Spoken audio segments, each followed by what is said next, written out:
The queen energy, actually, what I feel is in direct support to the king. She's in the listening.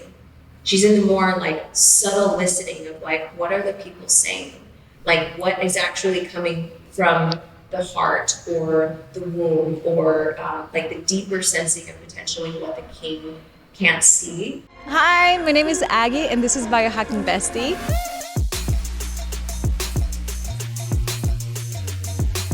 The one-stop shop for a modern queen, where you can find biohacking courses, self-growth courses, and where you can find the most incredible community of women so you can hit all of your biohacking goals and beyond. Vylana, thank you so much for coming today, and thank you for being the very first person in our studio. And it means so much. I was like, you feel like home at this point, and you've been just such a good friend, such a good sister to me in this last year. It's been really easy. We're just like, Instagram can be really beautiful in that way, where you don't know people, but you make a connection, and you're like, I don't know why, but I feel a lot of resonance with them, and then we kept in touch, and we got to meet at Burning Man, and just be like, yeah, this is right. Yeah. And then it was like, wait, I haven't met you before because you feel so familiar. Yeah, it's beautiful. There's so many things I admire about you. So I'm going to start with your word of the year. What is that? My word of the year is audacity. What does it mean to you? Audacity, it's interesting. Like, I think that there's a part of me that's always been comfortable with taking up space, and yet there's another part of me that will sort of like moderate my full expression for the comfort of other people, because I'm afraid of being judged by other people. And I went through a big initiation this last year. I put out an album and a film, I birthed my art out into the world, which is a very, very vulnerable thing. And was noticing how I would get really sensitive about just like negative feedback. And I don't just mean like negative feedback, but just people being kind of like cruel and brutal. But just how that really impacted me. And I went through this phase of feeling like a little withdrawn. Like, I gave this from my heart, and I birthed this to be of service. And, it's the greatest thing I knew. Like, the greatest way I knew how to do that was with my voice and with the message that's behind all the music. And to feel like, the arrows come, it was just kind of like, oh. So I kind of retreated for... And I think it's like even more painful when you are fully vulnerable and are met with meanness. Yeah. Just even yesterday, I shared my breakup on Instagram and people were so mean. I'm like, this is like extra like points. Yeah, that it's like you see somebody on the floor sobbing and then they kick you. So that's what it feels like. Yeah. Here I am, I'm opening my heart. It's super vulnerable. It's super difficult for me right now. And people... You're this, you're that, like all the projection. Which ultimately you can also, if you can also see through things like that, but it doesn't like lessen the impact of it. Yeah. So I really retreated and felt like it felt like it was such a big moment of taking up all the space and then just feeling the arrows, and I totally just like contracted it. And my teacher would call that like the tragic phase, and the post-tragic is who you are on the other side of that. And so there's this word in the Hebrew like mystic lineage called tekufet, and it is the balance between humility and audacity. Ooh. And when he told me that, I felt like, wow, that is such an important like contrast to find the balance between, because I do think that I've gone through enough initiations with plant medicine and so many other things of like getting big doses of humility wherever I was a little, hubris or inflated potentially. A lot of the times that was in my shadow, so that was a confronting process to face. But the audacity is something that's like, no, I choose to share. I choose to speak my truth. I choose to take up space, and it's not for anybody other than myself. And the people who are going to resonate with me are going to resonate with me. And the people who don't, won't. And they'll have all the projections and they'll have all the triggers. But ultimately, I think in living in like the fullness and the right spectrum of our truth, it ultimately will bring more people higher than it will, the arrows that come. And so audacity just felt like, okay, like I'm not, even though I feel like I've stepped into a big game in a lot of ways, particularly being with my husband, you know, it's been a part of just amplifying my voice in the world and public with my life experience and all my vulnerabilities. But I want to take it to this next level where it's just like, I'm fucking here, you know, like I'm here and I'm not afraid of what comes. I'm just going to radically live in my truth and be audacious as fuck. And fuck yes. It's an edge for me, you know, because I even notice I'm in a 6-month pleasure certification with Mama Gina. And I love that there is a pleasure certification program. Yeah, we can get into that if that feels relevant, but. No, we're just gonna leave everyone hanging. It sounds terrible. Pleasure certification. Say nothing more. Just leave it there. We'll get into it, yeah.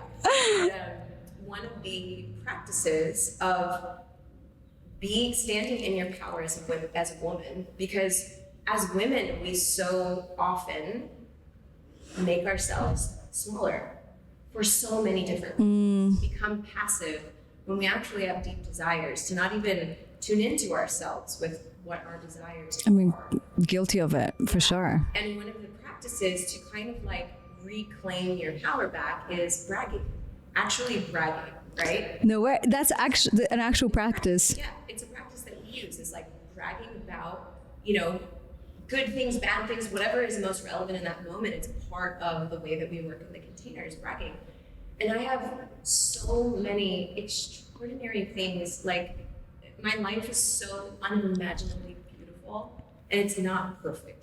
There's lots of, you know, things that are really difficult, but there's so many things that are just being magnetized to my life right now that I had a conversation with Mama Gina about it. Like, sometimes on the calls, I feel uncomfortable about expressing like the magnitude of my real brags, because it almost feels like boisterous. Yeah. Hey, look at me and all these great things that are happening for me. But like, it's so, I hate you feel that way, because at the end of the day, if a woman like yourself who is extremely successful feels like she needs to hold back because it might feel like it's too much for other people, then it sucks. Yeah. So I would love for you to do an exercise with me right now and brag for a second, even though it's going to feel super awkward. Yeah. 5 things. Yeah.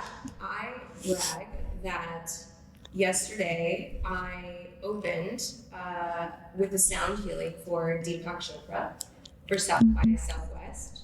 I brag that I am in the process of working out a really exciting opportunity where I am going to be opening for Exit Festival in Serbia, which is like one of the biggest. And how many people? Festivals in Europe. It's like 15,000. It's a big festival. Yeah. And the people that run it just really believe in my voice and my message and my music and what I'm doing, and they want to bring this elevation of consciousness and also just like the balancing of the sacred feminine within the world, like which is, you know, this is like a EDM, like electronic, you know, festival, which my music is not that, but they feel that the power of the message is so significant that they're really excited about having me there. And so I brag that it will be the biggest stage I will ever stand on. And till this day, because till this day, you know, at this point in my life, it will be the biggest stage that I will stand on yet.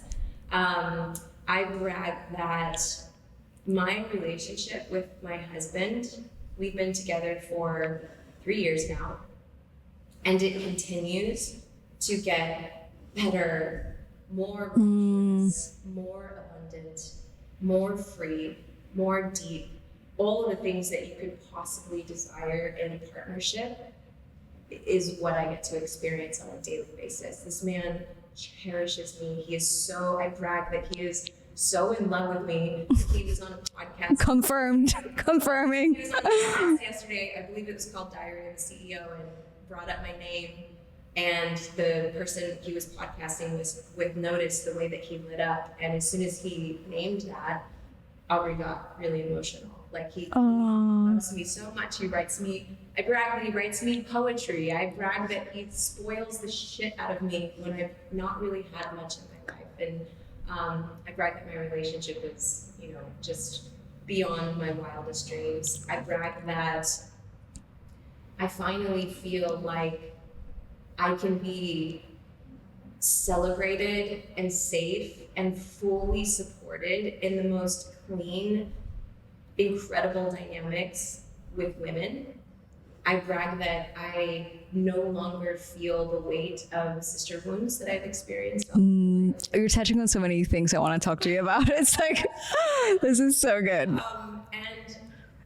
And also, like, English is my first language, but I don't think I've ever heard anybody say, I brag that. Yeah. Like, I've never heard that in a sentence before. And especially from a woman, especially publicly. So I was like, oh, it feels really awkward to even hear that in a sentence. Yeah. It's usually about somebody else, like, oh, they're bragging. Exactly. There's a negative connotation to it. It is like it's, coming from the ego or something that you shouldn't do. There's like a judgment embedded in that for bragging. But in this practice, it's the reclamation of it as being powerful. Like, not only am I reflecting on the beauty of my life, but I'm sharing it. And in doing so, when I had that conversation with Regina about not wanting to brag about all the big things, last brag I'll do is I brag that I'm living in a life of such abundance that I feel it's not even about money. It's about the freedom to create, the freedom to travel and do all these things. And I, my younger self that was not ballin', would only be like, only other people get to experience that. Like, I brag that I'm living that life. And I brag that I believe that it is a direct mirror of the inner work that I've done within myself. And so, when I spoke about this to Regina personally, just saying that, I feel uncomfortable about, speaking about the magnitude of my brags. She said that when you show other people that it is possible, you bring everyone higher. And there will be people who feel triggered by that because they don't see that within themselves. But even just being a beacon of that trigger or rupture, it might cause in somebody else. Like, it's creating movement. It's creating and shows others that it's possible. So my coach says that once you go somewhere, people, they see the sparkle in your eyes, which is a roadmap for them to get there. So you don't have to even say how you got there. You just show them that it's possible. Would you say that the sexual liberation is connected to your power as a woman? Yes, I would say that it's very directly connected to it. And until I was in this program, I really thought that I was good. Like, Aubrey and I have the most extraordinary, expansive, deep, exciting, juicy, delicious sex life. So I wouldn't actually think that was something that I wasn't fully embodying. You would probably be the last person I would pick when it comes to like someone that still has some work to do or learn. I thought I was like pretty good. My film, I have a song Out of Exile that's about sacred sexuality, and I'm literally totally bare, body painted, super hot, having a completely organic and authentic erotic experience just with myself. I'm not like masturbating, but it's like, no, this is actually what sensuality, sexuality, like eroticism looks like in a sacred context. So I felt like I was at a good place, right?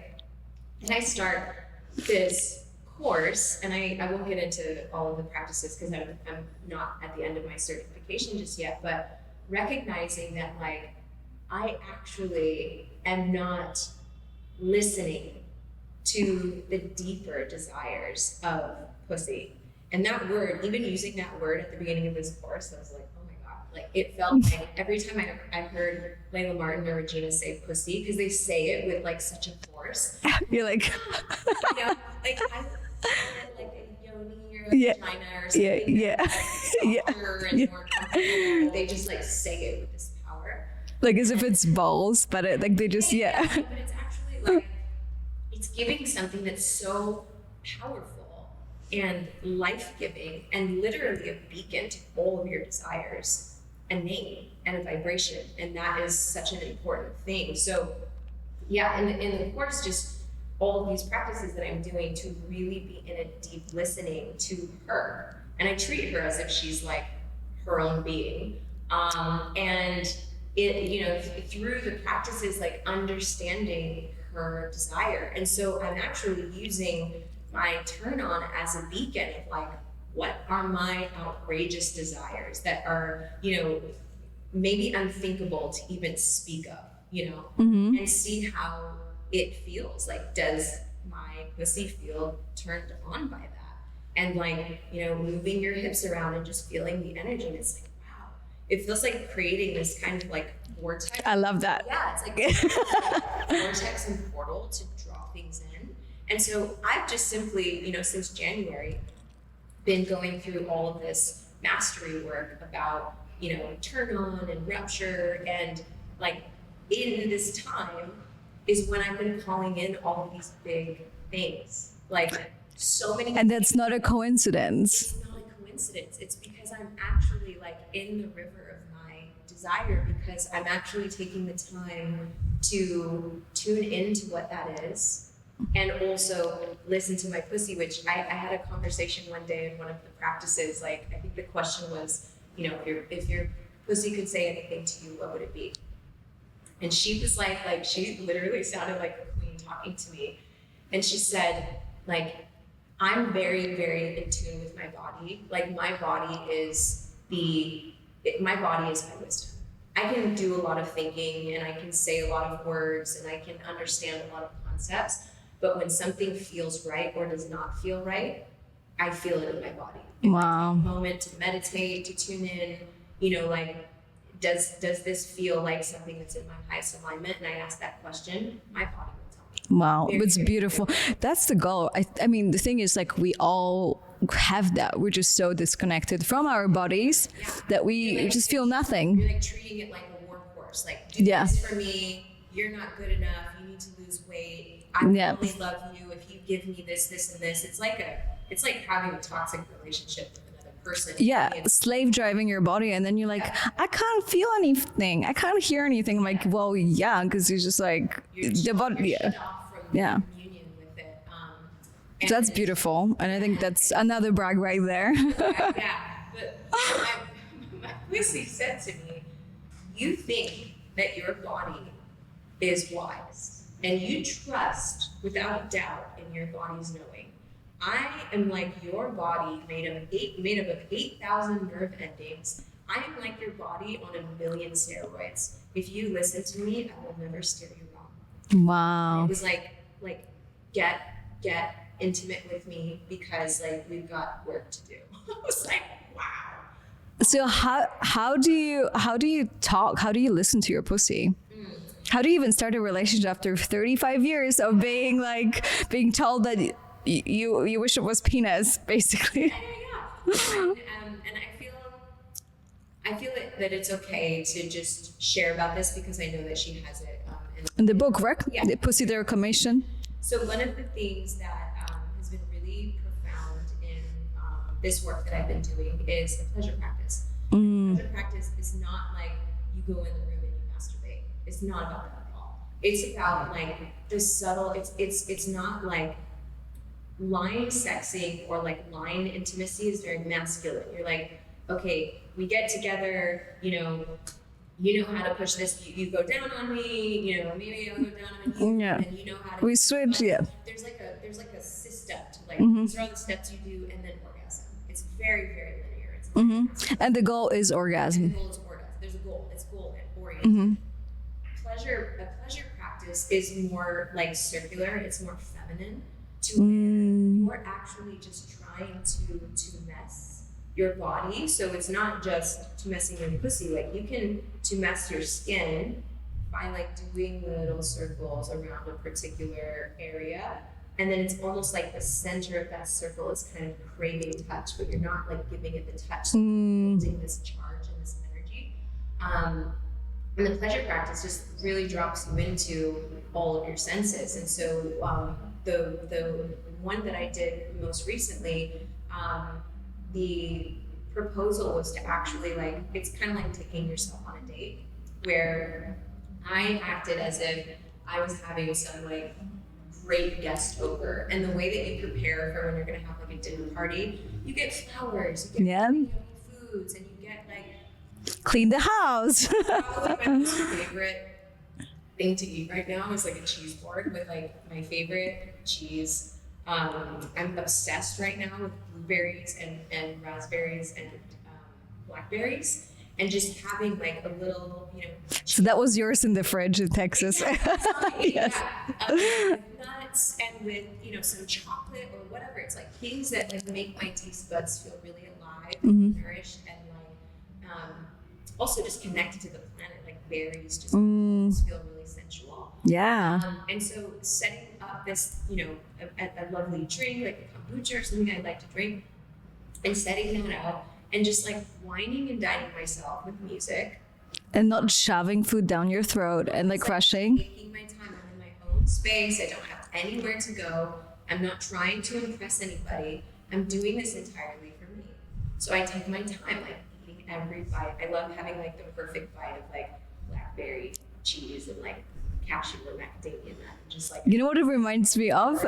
Eat, Pray, Love, when Elizabeth Goldberg is in Rome and she decides to actually throw herself lunch, and she has like goat cheese, and she basically was like the hottest thing she's ever done is to invite her. It's wildly erotic just because it's a lot of it is about just slowing down. And then, once you kind of have that space for you, I'm in my sexy lingerie. I've been kind of moving more. I used to wear a lot of honey birdette and like choking stuff. I've gotten into more just like sensual, like lacy, comfortable, but very sexy. And I'll just kind of like start dancing, and maybe I'll do like a striptease. And this is all for myself. Maybe I'll do striptease in the mirror, but everything is about, connecting with my own charge. And then the actual pleasure practice is just like, I might touch every single part of my body in just like slow movement, not trying to go anywhere. I may make my way down there, but it's like, it's not like rubbing it out or using a vibrator. It's just like listening to like, oh, that feels really nice. Like, I like that. But then anytime you feel like you're kind of like building towards like a place, you pull away. And so all the practice is about messing.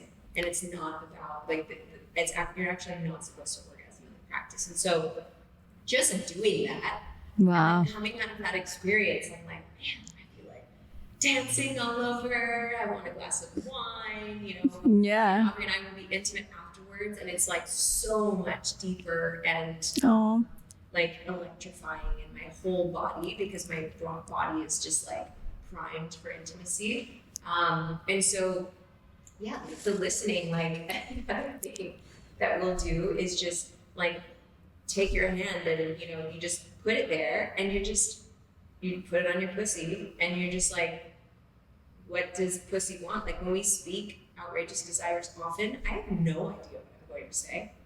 Huh. I just spoke outrageous desires like yesterday. Like those were outrageous. I don't know how I could possibly have more of them. But then I just like tune in, I just listen, and then I just go for it. It's like, oh my God, praying and speaking these things into the manifest that like I didn't even know were my desires. And it's interesting because it's not like a thought process. Like, it's like channeling. I want this, and so maybe the It's like, no, just in the moment, like total prayer that comes from pussy. So it's been a profound reclamation, realization, expansion for me to just be constantly on a weekly basis, like tuning into these technologies. And I do feel that everything that is being mirrored in my life is a direct result of this work that I'm doing. And I love that. Before, but like this is next level. Like what's happening recently? Oh my God. What is happening right now? It reminds me just two things. So number one, I feel like it's a beautiful practice to connect with your higher self, because it's like I work a lot with women, and number one thing is that I think the number one struggle that women have is that they don't really know what they want. They just ask me what they should do. They ask their friends. It reminds me of Glennon Doyle. I don't know if you read Untamed. Oh, it's the best book ever. But she basically says that, you know, instead of asking ourselves what we truly want to do, we ask Google, like, what should I do? Like, because so she basically typed in, should I get divorced? And that's when she knew that she hit the rock bottom, because she basically Googled the question, like, how do I know if I should get divorced? And so that's beautiful. And I think when I don't know a lot of women that are truly in their queen energy. And I think you're definitely one of them. And your relationship with Aubrey it's like, again, I don't look up to a lot of relationships, but I do look up to yours, because so many beautiful feelings, so many beautiful like moments that you guys have that I have witnessed in person. And so I imagine there was a time in your life when you were not in your queen energy. And so how did you transition into the queen energy, how to attract a real king? And ultimately, I think my relationship with Jacob, it's like, I don't think I was like queen enough to allow him to be king. So it's like you almost can squash a real king with with you not being in that energy yet. So my question to you is, how do we not only attract a king, but how can we let our partner become one? And hold space for him becoming a king. Yeah, I mean, I think that it starts with like everything to relate to anything in life. Everything has to begin with self, right? The more space that you're allowing for your own queenship and really connecting with like what that actually means. And I can kind of talk about like how I feel. I arrived to that expression of that type of archetype.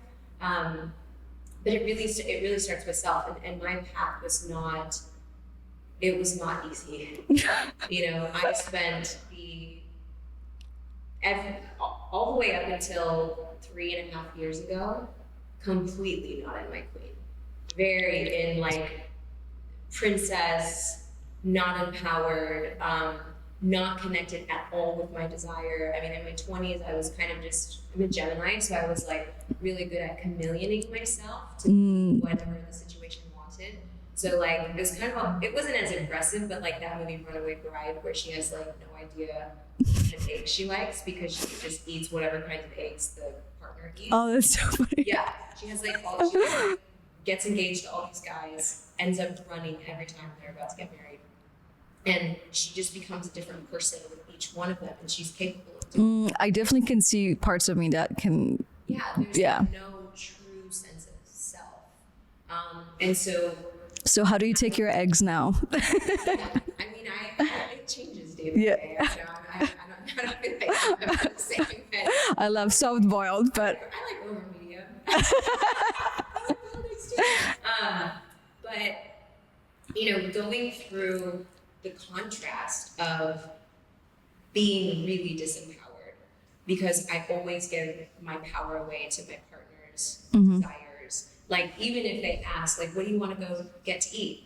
Oh, I don't know, what do you feel like? Like, not even being able to have an answer to like a simple desire. Like, interesting. You know, which I think it's so beautifully relatable to so many women, right? Because we don't really know. It's just easy, and it's almost part of this kind of like pleasing nature that women are in competition, and you know, to be able to have a man choose us and want to be with us, we have to like, you know, cook him dinner and clean, and just like, it's like all these like kind of like older world ideas. And I think it's like, to be feminine. And also like I think there's this big level of trying to keep him in, and I think it just like overperforming and like over delivering, because we feel so insecure that just by being who we really are, that's going to be enough for someone to want to be with us. So we have to like prove it that it's worth their time, and then we get resentful, and that's like, yeah, it's like, I mean, all of the everything is a result of a disconnection to yourself. I always say, like, I experienced a lot of relationships with betrayal and lying and cheating, and the big wound about all of those situations was for me not feeling chosen. There was another woman, and the thing that kind of like blew everything. I guess I won't get to that yet, but not being chosen, what I realized eventually in my partnership before Aubrey was I was never choosing myself. Beautiful, yeah. I was making myself second to everything. So of course my environment was reflecting to me that I would be second, that I would not be chosen. Yeah. In the last relationship dynamic that I was in, my former partner fell in love with a dear friend of mine who I'm so close now. But at the time it was, the most chaos and crazy. I won't get into that story because it's unnecessary, but it's probably one of the biggest nightmares for a lot of women, for your partner to fall in love with someone that you know. Yeah. Well, and then it was also, because at the time I think I was also spiritually bypassing a lot. So it was like my spiritual ideal is that love is love and love is not limited. And, I'm not going to try to get in the way of your feelings that you have for another person. So how do we do this? And we never figured it out. It was a very, very difficult but important time for me as well, because it felt like it got so difficult that it turned into this bomb that blew up everything that I was in that relationship and in prior relationships. And I hit a rock bottom that was I no longer choose to live like this anymore. And in making that choice and climbing my way out of my rock bottom, so for those people who feel like they're in just the depth of despair right now, to understand that when you hit that place, it's doing enough on your nervous system, your emotions, your grief, everything that comes with being in a rock bottom. And the only place that you have to go from there is up. Yeah. So it brings a sense of hope and faith that all is not lost. And also you need to die, that old Vylana had to die.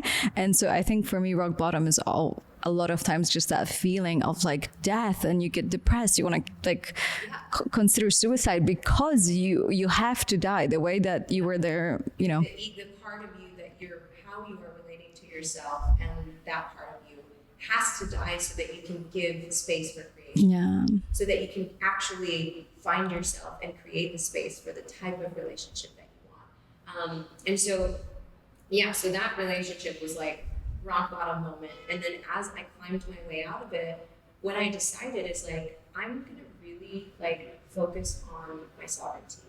I've always been in relationships. I've always known myself through another person, a partner. And I want to really truly focus on my sovereignty. And that means so many things. But what I realized through all of that is, number one, that I was not choosing myself. Number two, that part of me that was so passive and trying to fulfill somebody else's desires was so disconnected from my own and from my needs. My need for safety and stability, and to not feel threatened by another woman on a daily basis, and just trying to be okay. When you're in that kind of energy, constantly, there is no space for creation. Yeah. Or art and creativity. Eventually you can make art out of it, which is, eventually where I got to, but it's you're just stuck in trying to be okay all the time.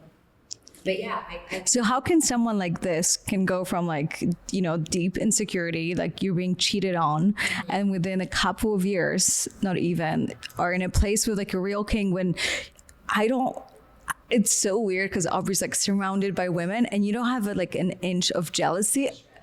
And I'm how the fuck does she do it? Zero. I'm I want to get there. Yeah, it took a lot of deep inner work. It took a lot of deep intimacy with myself. I told you I spent a month in isolation. I've done, a lot of work with plant medicine, which I'm not suggesting for anyone to do. That was just what was in alignment for my path that really helped me to face the deeper stuff that was there, so that I could be free. Because a lot of the programs that I was running in were things that I couldn't get separate enough from to help myself out of. Beautiful. So plant medicine work really helped me to kind of perspective from a different way that my mind couldn't figure out with stories or ideas. You know, I think a lot of what plant medicine does is it drops you into your body and your nervous system, into your heart and out of here. Because we do a brilliant job of like, oh, well, I had this trauma because when I was 7, my mom told me that my hair looks stupid, and you know, you have all this rationality as to why you are the way that you are, but the thinking doesn't actually solve anything. No. So any kinds of practices that bring you into embodiment. So like other tools that I've used, breath work, sound healing has been a huge one, meditation, journaling, like getting so deeply intimate with yourself that you understand your needs, your desires, and your boundaries. And that might be with a partner, that might be in life at large, in friendships, in business, you know, but actually taking the time to like understand what those are. And that can be a difficult process, as you said. Like when I started to really look at those kinds of things, I felt like a deer in the headlights. I'd never asked myself those kinds of things. No. How am I supposed to know? But it took like a pretty devoted relationship with myself that showed up as like a lot of journaling, you know? Wow. I would journal to help to get thoughts out of my head and just like free write. Even if I couldn't think of something to say, I would just write, I can't think of anything to say right now, and I don't know if I'm going to be able to say anything. I just would let consciousness happen. And in doing so, I started to recognize that like I would get in almost this flow state of just allowing to come what wanted to come, and I would find things out about myself that I never really recognized. So in a way, it kind of felt like a medicine journey. I would do like loving practices. This one New Year's, I decided to start writing myself love letters because I recognized that when I would speak to other people, I would say these very endearing, wonderful things. And I never speak to myself that way. It's normally in the mirror like, oh, your skin sucks today, or oh my God, your hair is so oily, or you know, I've been working out, going on, like it's just like constant complaining and judgment. Or if you're just like, oh yeah, not too bad today. Like it's not. It's just like it's not with the same like love and compassion that you speak to others. And so I started that as a practice. I mean, so many different things. It was really, really vast. But you know, anyway, and for anyone who's really interested in like what is the journey for you, what I would offer is, you know, having a practice of prayer and gratitude. Because when you pray, and I'm not saying like in the religious sense of like, you know, how you pray to God, although you also can, either way, you're in direct communion with a higher energy. You're in direct communion with the universe. And, you know, for me, like I feel in direct communion with God and Goddess. It's both. And when you're actually speaking your prayers into existence, whether you're writing it or you're speaking it out loud, it gives space for the universe to reflect to you. Beautiful. To speak to you in ways that you wouldn't otherwise have the availability. Like if you think of whether you want to call them higher dimensional beings, star beings, angels, ancestors, whatever it may be, their dharma is to help elevate the consciousness on this planet. But because we operate in this 3D, you know, manifestation with free will, they can't impose on your free will. So unless you ask for help and get really comfortable in the asking for help, you know, they can't help you. So that was another practice that I started to work with on a daily basis. Like at night before I would go to bed, I would start my prayer with gratitude. So like I would write in my journal literally anything that I was grateful for that day, even if it was as simple as like breathing, or some person, you know, passed by me and made eye contact and it was a really sweet moment, like whatever it may be, I'm grateful, because the gratitude brings you into an elevated vibration, and it makes you more magnetic to the desires or whatever you're praying for. So I would just write a gratitude and write a desire. And Incredible. My prayer, my desire might have been, you know, something I wanted to do for the next day, a big, outrageous desire, you know, a business venture that felt really like it's the thing, but I don't know how to do it. Yeah. Like, show me in ways that I can't imagine. Like, beautiful. what is in the highest alignment for me? And then watch how many synchronicities show up in your life that you're like, oh, fuck. If you're actually listening and you're paying attention, the world is speaking so loud. So those are good. I mean, there was a lot in there, but like those are a lot of the ways that I focus so deeply on myself to really like heal my own heart and to be in tune with like what I wanted. And the big turning point actually was recognizing that I can be in a moment of celebration for knowing exactly what I don't want in a relationship. I lived that for my whole life. I don't want any of that. There were aspects of it that were beautiful, and there was definitely love, but like the overarching theme of my, life before Aubrey is like, that's not the way that I want to experience love. I don't want to heal through pain anymore. I've done that more than enough, and my nervous system can't take that anymore. And so because I had the contrast of what I didn't want, I got really, really clear about how I wanted to experience love.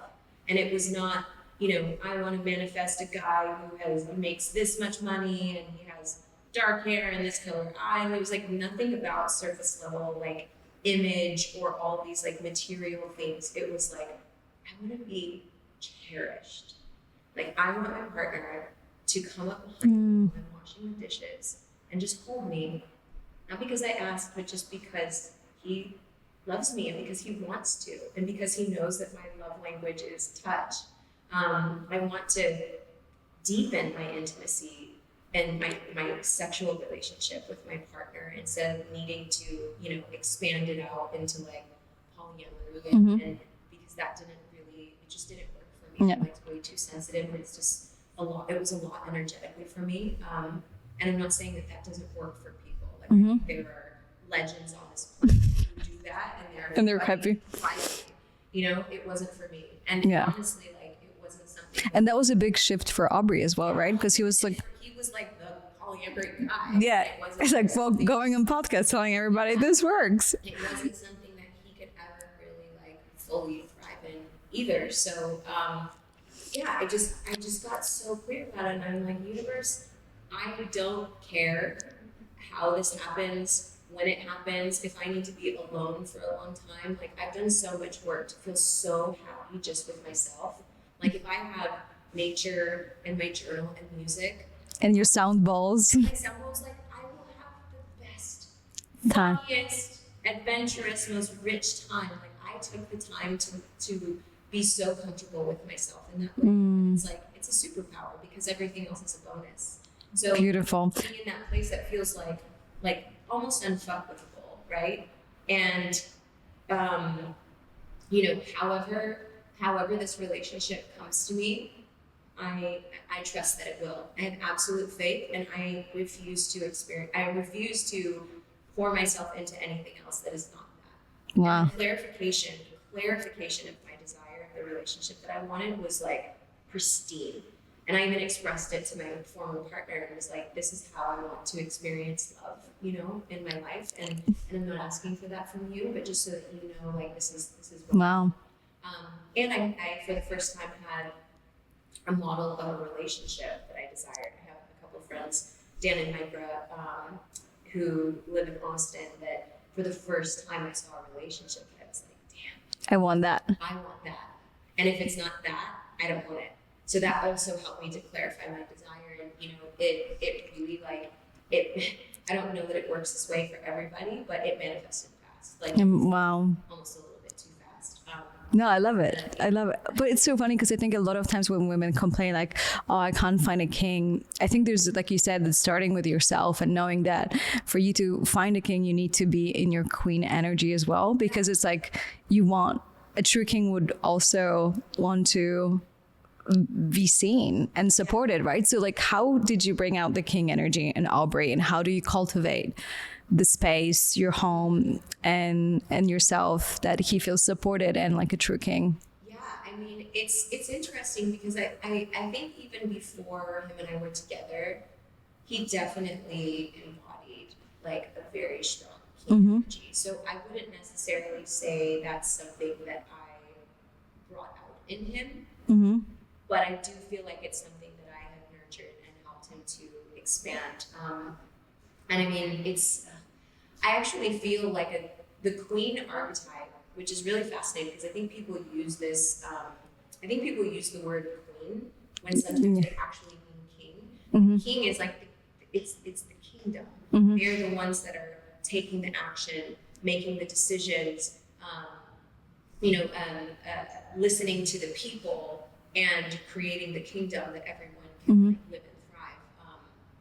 And the queen energy is actually like, it's almost, in my experience, it's almost more like a priestess energy, I would say, in how I experience my queen, because, he's doing all of these big world things. He's getting all the downloads. He's manifesting and acting on all of the visions. But, we have our full team. He has a podcast. He's writing books. We're investing in all these things. Just like me wrapping my mind around like doing that, it is just so not my nature. And I think for, for you, for instance, like you've built like a kingdom and an empire, and that's like that's funny to say, but yeah. But it's also it's being more in the masculine principle, which is not. It's just polarity. It's just the essence. It doesn't mean that you're masculine or kingly, but it's that part of the expression. And the queen energy, actually, what I feel is in direct support to the king. She's in the listening.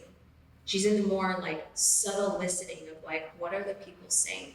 Like, what is actually coming from the heart or the womb, or like the deeper sensing of potentially what the king can't see, and offering that wisdom. And I also feel like we don't try to be like, we both need to be a king, right? Yeah. One part of Aubrey's mentality about relationship is, like, not everyone in the tribe is meant to be generators of abundance, right? That is something that he's very skilled at. He's very skilled at being an entrepreneur and a marketer and all of those things. If I was trying to meet him in that energy, I would be wasting my own energy at something that I'm like spectacular at. And it would be taking away from all these other ways that I could be of service, like with my music or my sound healings, which I don't do, for any kind of money. And yeah, it's interesting. I think that we're both comfortable just kind of sitting in the reality of not both trying to be kings. And also queens, and I think it's super interesting that you say that, because I think I have this big trauma that I feel like I need to bring an equal value, financial or otherwise, Well, and I think it's prevalent in culture. Because it's like values considered, how much money do you make? Like if you just like, oh, my value is music, then you might feel like that's just not good enough value. Yeah, and it's interesting because he's actually helped me to heal all of those ideas. Oh, beautiful. Like, am I worthy of? And this is also a very, very feminine aspect of how I show up in our relationship. Is like I had to work through feeling worthy to receive the generosity of his heart, the abundance that he has. No, it's beautiful. To our life, and feel worthy to receive it just because I am worthy. Yeah, and without trying to like pay him back with X, Y, and Z. Whether it's like, oh, well, if you bought me this, then I have to like, Yeah, like I don't have to do anything. And I'm feeling that as well. Yeah. And so like just receiving without and just saying that thank you is enough. Yeah. And if someone's just coming to like, gifting me something, I don't really feel indebted, right? Yeah, and if they're truly giving from their heart. Yeah. I do think some people give with the idea that they should get something back. But it's their problem. It's really giving, and it's, it is, but yeah, it's like, we both know our roles of like how we can uplift each other and serve our purpose and mission. Beautiful. And same, like we're both standing in the same direction, like trying to, everything's for the good of all, to be service of the good of all, to share consciousness on this planet. And like how I express that is differently than how he does. And knowing that, our roles are vastly different, and yet they still have such a significant impact. Like the number of women who have been touched, inspired, activated, empowered by my music. Myself included. Thank you. And the people who listen to his podcast, who read his book, Yeah. he has impacted. Those are both completely different things. But if he's asking me to be like, you need to create a business out of, doing this, that, or Yeah, have your thing. yeah, have something, or else, Whatever it might be. You're not meeting me in the relationship. So where's this coming from? Because I think it's like very much like this tit for tat mentality in relationships where we feel like, well, I'm doing all of this and that person's like not doing enough. It feels like there is the level where you want to bring enough like energy to the relationship that feels like the person's showing up and bringing their best foot forward, but at the same time having enough discernment and wisdom to understand that certain things just feel different and mean different things. And it's interesting because I can even feel as I'm speaking, I know there will very likely be people who are like, well, that's easy to say because you're abundant and, and it's different. Like I can't. But it's a catch-22 because if you don't have abundant mentality, you will never be abundant. Yeah, so it's interesting, like the way that I serve our relationship is like, because he's so strongly in his king and his masculine, which is exhausting. It's like incredibly taxing to be like producing, creating, and doing so much. He needs a lot of help with like, if he can't sleep, I do sound healing for him. And No. to sleep. It's like the subtle ways that I can do acts of service that will be really meaningful for him, and for him to know that my queen is always by my side. Like he confides in me about absolutely everything, however big or small. I mean, there's some things he doesn't speak to me about, but for the most part, like everything is a we. It's not like he makes all of the money, so he has more power in the relationship. Like everything is a we, and he's really, him showing up for me in that way feels like the energy of the true king. No, beautiful. I think because we don't have models of this way of things operating, like people will probably be like, well, that's bullshit. You're just a gold digger and he just takes care of you, like whatever. No, but I think it gives women permission to even like, take care of the kids. It's like such a big trauma. Like I'm just stay at home mom. Yeah. It's like it's like embarrassing to admit that you aren't working instead of just saying like, hey, it's 50, like, you know what I mean? Like it's equally as important. So I think what you're sharing is actually giving a lot of women permission to feel like they don't have to make money. And I think it also it's such a touchy subject because there's so much distorted energy around money and abundance and relationships. I think there was like a big pendulum swing of like women didn't have rights. Like there's still all the craziness and the revolution that's happening in Iran. Like there's the pendulum was so far this way that women being like, okay, now we have rights, now we can vote, now we, had birth control. Like it's like the pendulum. It's like the pendulum swung aggressively the other way, where women are like, I'm a mom, but I'm going to be an entrepreneur, and they're like so hyper and they're masculine that it actually was almost like a balancing act for how, disempowered. Yeah, 100%. And so now it's kind of like, the pendulum needs to keep swinging, but eventually it kind of like comes more center, and that's the point. Yes. So I'm not saying that this is the way that it can work for everybody. What I'm saying is like, this is the way that it is working in our relationship, and it is so like free feeling. We don't have conversations that are like struggling around these types of things. It's just like a standard that, and it's a standard that was set by him. I came in and like, I took care of myself all my life, but I was never abundant. I didn't grow up with like, I was comfortable. Yeah. I didn't really have like a lot of money, and I didn't go on or, have a lot. And being with him to like, he genuinely enjoys spoiling me. Which is amazing. Which is like, I've just never, like in no partnership ever experienced that. And it's like so much fun, and just like constantly like having to make sure that I'm in like the full receiving, because it's so joyful for him. But like he's really set the standard in our relationship. And, you know, he told me when we first got together that my job is to eat food and be magical.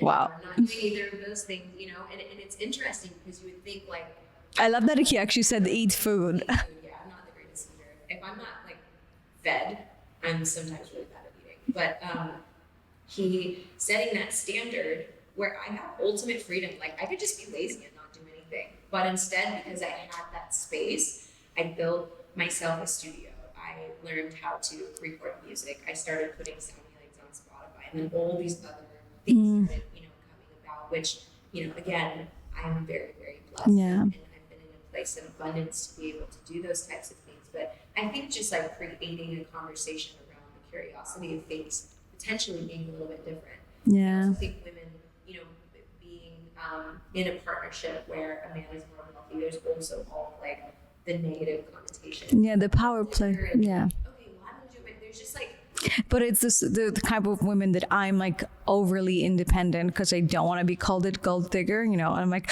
oh, I'm from Eastern Europe. I can't be like, I have to like pay for everything. And it's like almost like too much from one hand. And also it's really all about what you want to do. It's kind of like with birth control, like, yeah, great, we have access to it, but it's, you have the freedom to choose to take it or not take it. You can go naturally. It's not about like, because we now have the right to do it, everyone should do it. Now that you have the freedom to work or not work, if you wanted to start a business, you probably, because you're super passionate about whatever, I'm sure you could, right? That's the beauty of like giving the other person permission and freedom to fulfill their dreams. yeah, and I think on another level too, just like understanding like masculine and feminine energy. Like when I was in the process of you know, doing my album and my film, I was the artist in the label. I definitely had some help, but I didn't sign with the label to release my music with the label. I just created an independent label. And it required for me to be really masculine in ways that I have not been before. And that is, I would not say, I actually think I was really proud of myself for how, I think I crushed it. I'll just be clear about that. Yes. I crushed it. But there were a lot of moments where I was just like, I don't know what the fuck I'm doing. I don't know how to market things or like these kinds of details. And so it was like, you know, allowing myself to receive his support and his guidance where I would make something so dramatic because I'm so feminine. Like creation is like, I can get in the studio, I can make music all day long, I can the film. It was just like that just like works for me because it's creative. And I would make the masculine things like so dramatic where I could sit down with him in 20 minutes and he'd be like, this is how you do it. Like, oh, okay, great. And then when it comes to like, you know, when we're in the fit for service container, like I'm so tuned into all of the people. Like I'm in the deep relationships, I'm in the feeling sense, I'm in like the emotional space. Like I'm just more of an emotional being. It's like really tuning into the way that my body feels about things and offering like my own feminine nature for him, you know, where he might not be able to access that. So it's also just, you know, understanding your own sense of your strengths and what you bring to the table and feeling like that is enough. Yes. That's like a basis, you know, if you wanted to throw out everything I already said, like that's like a basis in relationship. We're not gonna throw it out. No. So I had been tossing and turning about sitting with ayahuasca for years. And I think after I heard you speak about it, it was like the moment for me, I was like, oh, wow, I actually feel like someone explained it really, really well. And I remember exactly like what you said. And it was really powerful for me. And obviously that is to say it's not for everybody. But could you explain how, if you were to explain ayahuasca to someone who has never heard it before, what would be your description? Yeah, so ayahuasca. So you made me do it, by the way. Thank you. I think most people have that story about Aggie, but I totally received that because she's such a powerful, extraordinary spirit. I look at plant medicine as the consciousness of Gaia. And so, you know, in ayahuasca, which is a blend of the ayahuasca root and chacruna leaves, where they mix them together, they're boiled, you know, process, but ultimately the chacruna leaves is actually what makes the DMT inside of the ayahuasca root active. And DMT, brings you into this vision space. And her essence feels like it's taking you down into, like, it's not like you think of like spiritual evolution. Like a lot of people think of like, how do I, you're always thinking of like going up, like how do I ascend, how do I be angelic, how do I be like, it's all this like reaching above. Ayahuasca is taking you down into the roots. She's helping you to get really grounded and to face the places within yourself that have probably been too difficult to face. So things that you're afraid of, potential, trauma that you've had that you maybe don't even know of or haven't looked at. But ultimately, she's taking you into those darker places to help liberate you so that you can be free from them. And it doesn't always, that's not like a recipe, it doesn't always work that way. I'm curious if that was an aspect of how it worked for you. But it feels like it's like really taking you into the spaces where you might not consciously have access. So a lot of this is stuff that is in your unconscious and subconscious mind. So if you feel fearful of like going into that, that's always there. Yeah. It's operating. And it's 85% of our brain is subconscious or unconscious. Yeah. And we operate from the 10-15% off conscious. And so for me, ayahuasca definitely is that relationship. Also, it's my number one relationship with expectations, because every time you expect Aya to deliver, you're like, no. You toss all your ideas about it. It's beautiful. Window, because she's going to serve you exactly what is necessary for you. Yeah, and I'm like, no expectations, but it better be good and life-changing, whatever it might be. Yeah. It's beautiful because it really shows you how much expectations actually take away from the experience. Not only ayahuasca, but any experience in life. That experience is perfect the way it is, but because, I have such a big expectation for this podcast, for every conversation. That's why I told you, I'm not having notes. I'm like, I don't want to have expectations because it's going to strip the beauty of this experience. Yeah. Because it's like it's not what I thought it's going to be. So like, and she teaches you in interesting ways. Like, these are all my intentions. These are all the things that I want to work on. And then the way that she might deliver it to you, like if you think of it, like a root is like wrapping around, like it feels very, at times, sometimes dreamy and symbolic. Like you might not even understand at all what's happening. And, in the months, post when you're in integration, all these things start to make a lot of sense. And also, you can have wildly beautiful experiences. I mean, I've had experiences where I've just been dancing all night and there were like beings and, it was absolutely gorgeous. It's actually, it's been really fast. Speaking of bragging, this is actually one of my experiences with Aya was when she showed myself as a tree and all of these roots, and every single root was a person whose life I impacted through my work. And so I was like, oh my God, it feels like bragging. I thought, I don't want ego. And she's like, no, it's not ego. It's knowing your worth. And it was like, and it was acknowledging like a taxi driver in the Philippines that I tipped and then promoted his business and whatever. And like, how he was able to grow it and like provide for his family and just all of these stories. I was like, holy shit, this is incredible. I'm like, I don't ever look back in my life and think about like, wow, I did a pretty good job. And so it's for me, it's just like this ability of like really building me up and like reminding me of my power, but then very, bringing the humility in and just like showing that. Yeah, she's that's both at the same time. That's been a big thing for me.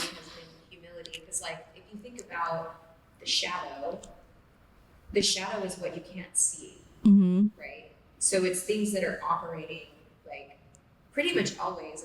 So how would you explain shadow for those of you who don't know what your shadow work is? And so I mean, the way that I perceive the shadow is actually like I can kind of like turn it into a construct. So if there is something that has happened in your life that either you've done that has been transgressive, some violation of yourself, that you hold in like really deep shame, like so much shame that you're not willing to look at it. You like fracture that part off in your psyche fracturing a part of yourself off like entirely, and it's this thing that exists there but that you don't actually see. So it's in the dark ultimately. Yeah. And until you shine the light on it, you never know that that's actually operating all the time to some degree. And it could be really subtle or it could be really big. Like for some people who get in a lot of conflict with others but don't think that there's anything, you know, like I feel like we all probably know that kind of person. They don't think that there's anything wrong. Or maybe not wrong is the right word, but they just don't feel like there's any issue or anything that they need to look at. Yeah. If they went into ire, there would probably be lots of things that they could look at. And it is all, you know, it's interesting because it can be very confronting. But the energy of ayahuasca, like she's a feminist grandmother. How does a grandmother teach? She's a feminine spirit of Gaia. And like taking you into those places is with the utmost love, because the direction of why you're being taken there is so that you can be more free. And beautiful. the most difficult, painful ceremony of my life was in ayahuasca. Yeah, I got scared when you like re-emerge on the other side and you like. I mean, it felt like absolute separation from God and love. Like it was like the culmination of every single painful experience that I've had emotionally in relationships, where I've just felt like debilitatingly alone and suffering so greatly, and just like having to like pick myself up so that I could continue to live life and go to work and eat food and all of these things. But it was like all of those moments, and there have been so many, because I really feel that before my relationship with Aubrey, as many friends as I've had and as many relationships that I've been in, I've felt really deeply alone. And so unseen,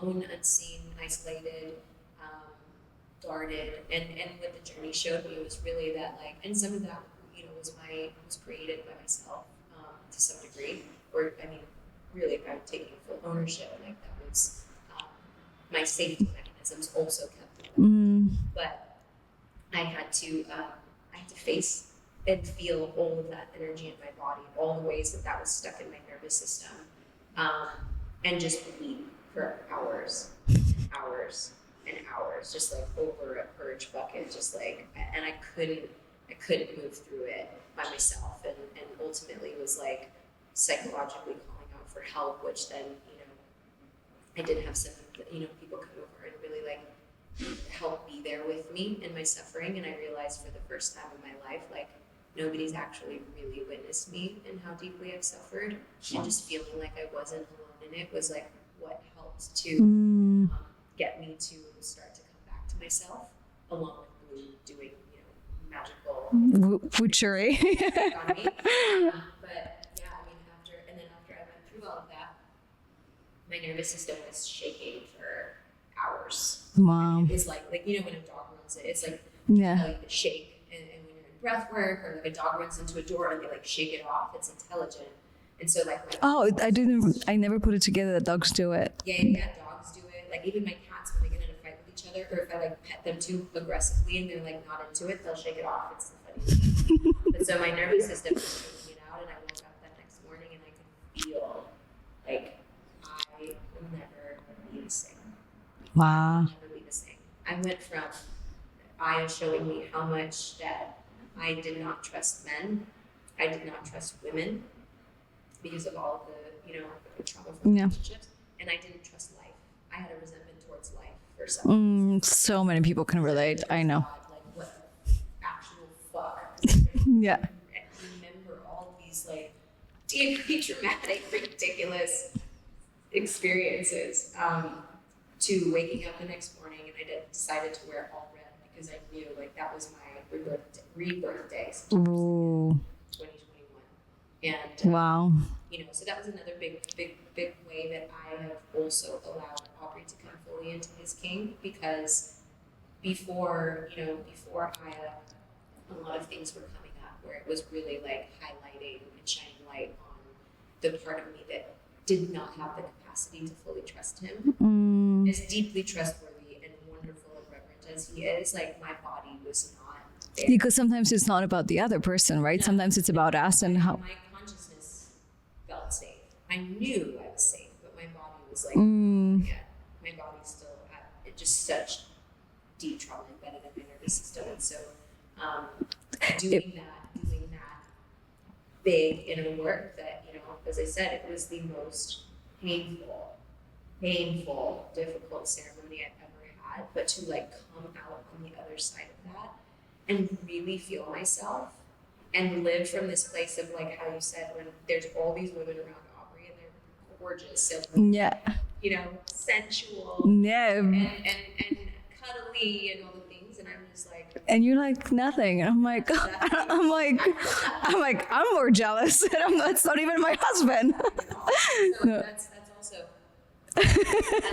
you know a testament to like really Your inner work. Yeah. It's not about doing ayahuasca, Well- doing plant medicine, but it's actually like being willing to go into the stuff that's difficult to face, and that's my kind of have this like warrior part of me that's like, if I can be more free, I will do it. Because it's ultimately the gift to yourself. Like jealousy, judgment, it feels shit. Let's be honest. It feels heavy. It doesn't feel good to sit and judge somebody. And sometimes when you get to that moment of jealousy, like, I don't want to feel that way, but I still feel that way. And that like judgment and jealousy, it's like what makes it even worse. But I want to get to a point, because it's like, we talk a lot about, you know, the darkest night of the soul, ayahuasca, you know, just like crying. But you said something to me that really blew my mind, which was healing doesn't have to be painful. So how can we heal a sister in a moment where we can trust other women? We can trust that other women aren't there to like take the seat at the table, take our man or whatever it might be, through pleasure or through sound. Mm-hmm. Yeah. So that's ultimately like what I believe in, what I've been working with a lot recently is that healing can be pleasurable. I love that. You know, and I spoke to it a lot earlier about like my own sense of healing. You know, particularly, I think this is a unique situation, but being in the container of like 100 women where we're doing all this stuff around pleasure and rupture and we're holding space for each other, that's been healing for me, because it's just a very unique container where I think everyone is like on the same page of really being able to hold space. But for one, I would say, you know, with sound healing, which, you know, for those of you who don't know me or follow me, like that is one of my greatest dharmic gifts. I ultimately, you know, use crystal bowls and Tibetan bowls and other sound instruments, and I was taught a particular modality called holographic sound healing that's using sound in its multidimensional sense. And moving through the chakras and the auric field, and then I sing. So it's like, if we're sitting here and I'm tuning into your energy field. I mean, we were lucky to do it at your home as a ceremony. Yeah. So you were experience like yeah. your energy field is actually, I'm channeling what will be in the highest resonance for your body to be brought back into.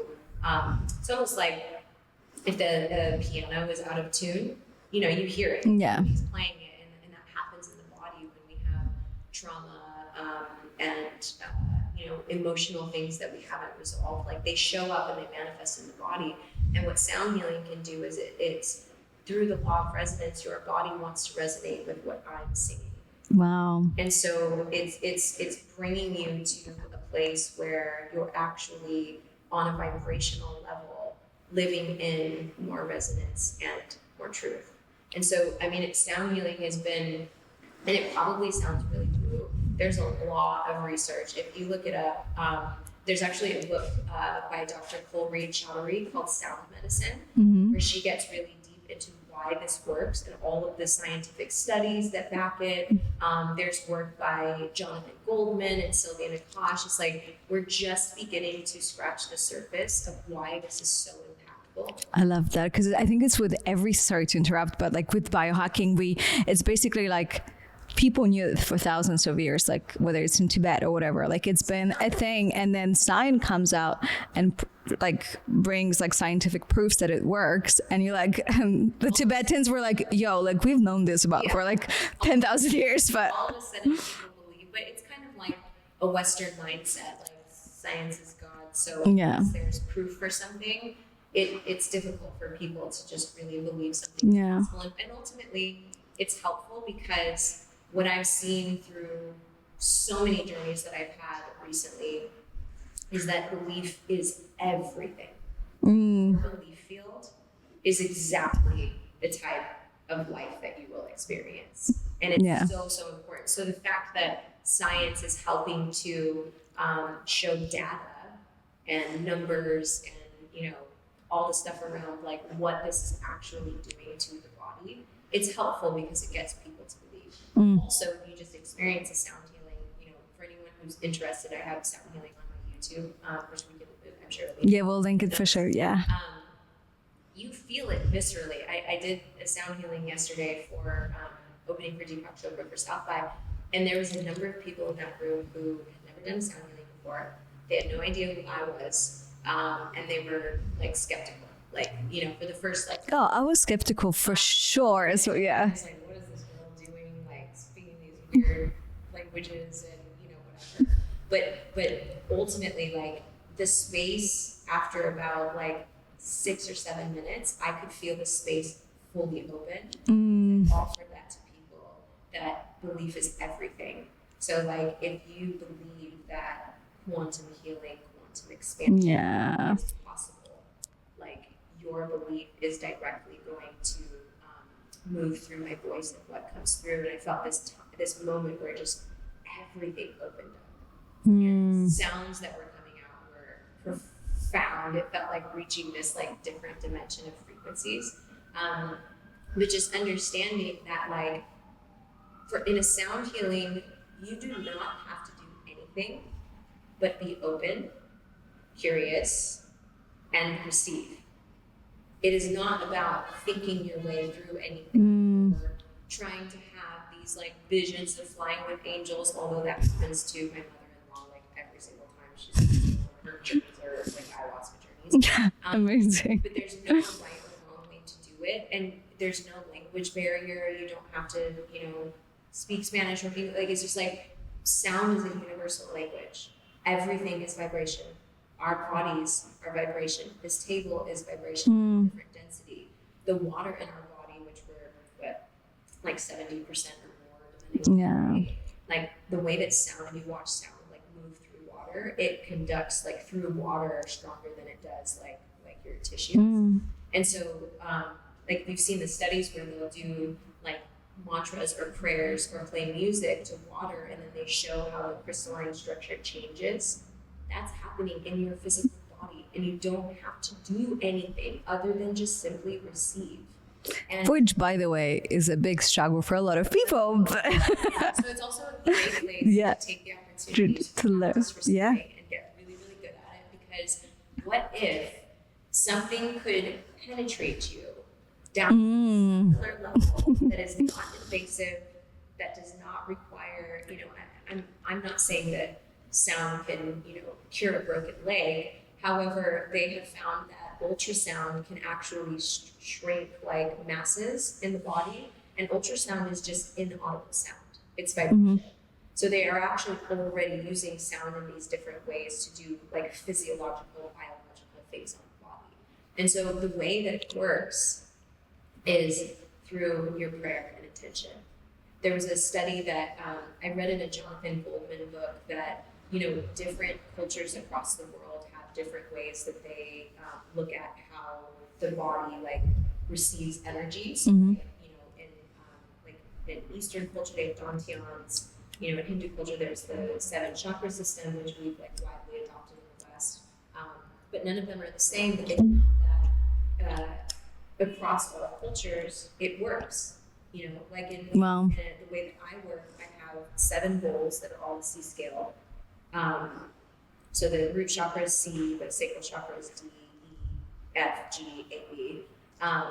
And so each of those specific notes are each of the chakras. However, that's different in another culture. But everywhere across the planet, they find this sound works. And what he said is actually that the important part of the formula is your intention. So it's kind of like all of the, and I'm not really well versed in this, but it's like the that observational thing that happens in the quantum when you like observe an atom and it like, I'm not gonna be able to speak to this, it was a good idea, but yeah. But it's like with your belief, as Blue says, your attention and intention is on a specific thing, and you want to, you know, call in a partner, heal your heart, you know, work on your self-confidence. Like, it's so vast things, the intentions that I have received from people that I've worked with. And even ones that I'm like, I don't know if sound can really help with that. And yet it does. Like, it literally feels like it's miraculous, and like we don't even fully understand what is happening. And it keeps continuing to elevate into like sort of new dimensions. Like, for me, it's constantly evolving. If I do sound healing for just you, it will be entirely unique. Well, that's when you told me this, I was blown away, because to be honest, my only experience with sound healing was like, I don't know, in like a group setting at the end of like, I don't know, a gathering together.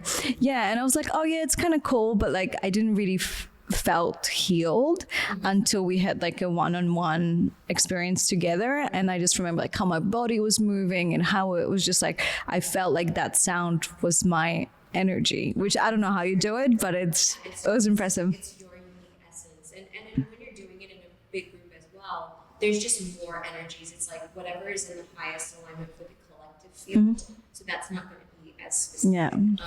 But I never knew that you can have, like, you can actually organize sound healing just for yourself, and how healing it can be, even though it says sound healing. I was like, oh, it's actually healing. It's actually healing, yeah, and transformative and expansive. It doesn't even need to just be I feel like the way that it's shifting in my own practice is like, it's not just about healing.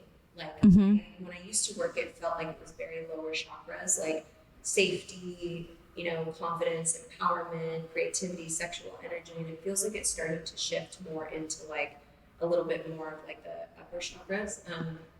But I used sound. The reason why I was called to it in the first place was because I was at such a low point. This is like right before my rock bottom, and I was not healing in the container that I was in, and I needed to do something. And so I decided to take this certification by my teacher, Dr. Paul Hubbard. And I spent a month in isolation, and I used sound to heal my own heart. Beautiful. And it's like, it wasn't a painful process. It was pleasurable. Like, even when I'm facilitating or when people are receiving, I mean, there are like beautiful tears of catharsis and, you know, like. And joy, actually, for me, it was just like lightness and joy. And I hugged you, and I'm like, I love you. This was so fun. And so it's like, and it's happening in ways that, like, you know, you're not going to get a list of like, this is what it did for you afterwards, but you will viscerally feel how it's changed you. Beautiful. You know? And having a practice where you're dropping in that way, you know, or even toning for yourself. You know, one thing I would offer is like, everyone also has a voice. You might not think that like you've got a great voice or like you can sing like Christina Aguilera, but everyone can sing. It's in all of us. Then if you take the time, you know, to be in this communion with your body and say, you know, you're feeling like something in your heart, maybe like you're going through, I don't know, just something where you're feeling some grief, and you kind of like put your hand on your heart and you just give it a tone. Feel how your body shifts. Yeah, I started singing classes last year because I realized that I have such a big shame about my voice, because I was being told like you shouldn't sing because you don't know how to sing. So I started having singing classes, and there's so many tears and so much shame. I was like, fuck, I can jump out of a plane, no problem. I can stand on stage and talk to thousands of people, and on one-on-one with this most incredible, you know, Anna, my singing teacher, and I'm just so awkward and vulnerable, and I was like, wow. And it's actually working on my throat chakra and expressing my higher self and my voice, and it has been such a healing experience. And I think everyone should sing. And this whole bullshit about like, oh, I don't know how to sing, and I'm like, that's such a mainstream actually like conditioning that I want to like just get rid of like from my system. Yeah, and it's not about like trying to be like anything. Like Tony, Aubrey feels like he's not the best singer, but he's really good at chanting.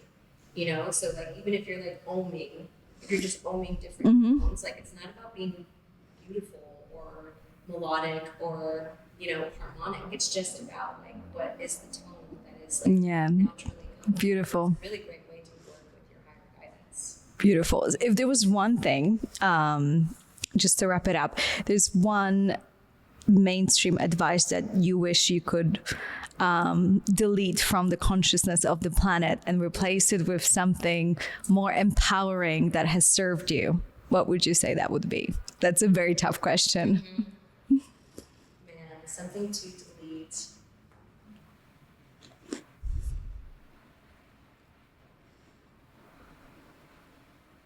The one that just kind of like percolates up, that feels most resonant right now, is deleting the ideas of otherness. For people to be able to see that we're all different, unique expressions of the divine. That, you know, I guess that's probably a little bit more of like an expanded way of going into this, but what I would love to replace the otherness with. You're just deleting that code, yes. The otherness that is in competition, in comparison, measuring yourself up to everything outside of you, is to replace that with an understanding that you are an irreducible, unique expression of the divine. And you are the only one in the history of the cosmos that will ever be that. So why would you want to be anything else besides yourself? So get really, really, really good. Because that is, you know, the ultimate way that you can heal the planet, because we're all meant to do that together. And I think that's the path that, you know, some people are taking, is to help people to remember that. You know, it's not about like, I'm here to save you from anything. It's, I'm here to help you remember who the fuck you are. Oh, so good. Be as Vylana as it gets, basically, right? Like a full fuck yes to who you are. And it's like the most exciting journey. I think I had this moment like about 5 years ago where I was just like, fuck, I've done everything that I could have done, and life is not going to get much more exciting. Because I kind of like, because it was coming very much from a place of ego, I was like, oh yeah, I traveled to Italy 5 times. There isn't anything that can really like, you know, wow me anymore. And then I was like, wow, like I'm uncovering the layers of myself that I didn't even know existed, and just getting to know Aggie as she is. I was like, I'm just getting started. It's not my number one thing that you hear me say. I'm like, I'm just getting started. And I used to think that my life was almost over. Yeah, it's not funny. It's so funny when you evolve, when you get those like massive perspective shifts. Like, yeah. Yeah, and I'm like, this is, what am I talking about? Like, I'm just getting started. And understanding, one more thing. Just Yeah. Understanding that, like, that uniqueness is also incredibly human. And giving yourself to be the parts that are messy. Giving yourself the permission, you know, for the parts that are angry or just, you know, the parts of you that are still like in the old story of like not fully being in the uniqueness, and like having compassion and tenderness for yourself, but like having as your North Star, like, I'm gonna be the most me that I possibly can by the time I die and leave this place. That is such a great goal for life. Can I get as much me? There's so much less pressure. Yeah. And watch what you magnetize to your life when you as your like North Star. With your pussy. With your pussy. For sure. Is there anything you would like to add?